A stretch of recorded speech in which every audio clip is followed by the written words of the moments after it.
Hello పిల్లలు, ముందుగా మీరు alphabet P right side draw చేయండి. తర్వాత left side alphabet Q draw చేయండి. తర్వాత దాని కిందనే దానికి టచ్ అవుతూ మరొక పి అండ్ క్యూ డ్రా చేయండి. మళ్ళీ దాని కిందనే పి మళ్ళీ క్యూ డ్రా చేయండి. ఇప్పుడు కర్వ్డ్ లైన్ ఇచ్చి right slanting and left slanting draw చేసి ఇన్సైడ్ ఈ 2 లైన్స్ని జాయిన్ చేస్తూ కర్వ్డ్ లైన్ తోటి జాయిన్ చేయండి.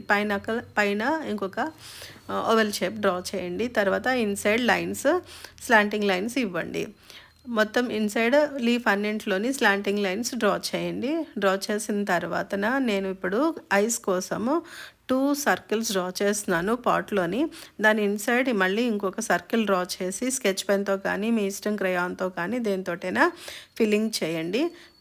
ఇప్పుడు నేను green colour brush pens use చేస్తున్నాను ఫిల్లింగ్ కోసము. మీరు మీ ఇష్టము క్రయాన్స్తో కానీ కలర్ పెన్సిల్స్తో కానీ స్కెచ్ పెన్స్తో కానీ వాటర్ కలర్స్తో కానీ దేనితోటైనా ఫిల్లింగ్ చేసుకోండి. ఫిల్లింగ్ చేసేటప్పుడు బయటికి రాకుండా ఫిల్ చేయండి. నేను అన్ని లీవ్స్ గ్రీన్ కలర్ వేసి మధ్యలో స్టెమ్ కూడా గ్రీన్ కలర్ వేస్తున్నాను. ఎందుకంటే ఇది నార్మల్ చిన్న ప్లాంట్ కాబట్టి స్టెమ్ అది బ్రౌన్ కలర్లో ఉండదు. నేను గ్రీన్ కలరే వేస్తున్నాను. చూసారా, చాలా ఈజీగా మీకు పి అండ్ క్యూ తోటి చాలా సులువుగా లీఫ్ డ్రా చేయడం వచ్చింది కదా. పాట్లో ఇన్సైడ్ బ్రౌన్ కలర్ వేస్తున్నాను, బయటకు మాత్రం ఆరెంజ్ కలర్ వేస్తున్నాను. బయట మీ ఇష్టం, మీ చాయిస్, మీరు ఏ కలర్ అయినా వేసుకోవచ్చును. మీకు నచ్చిన కలర్ మీరు వేసుకోండి. నేనేమో ఆరెంజ్ కలర్ వేస్తున్నాను.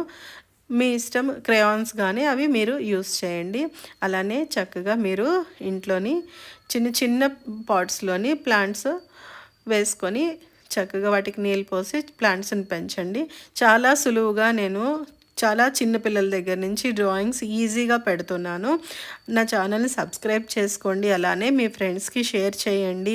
మీకు ఏమైనా డౌట్స్ ఉంటే కామెంట్స్ పెట్టండి.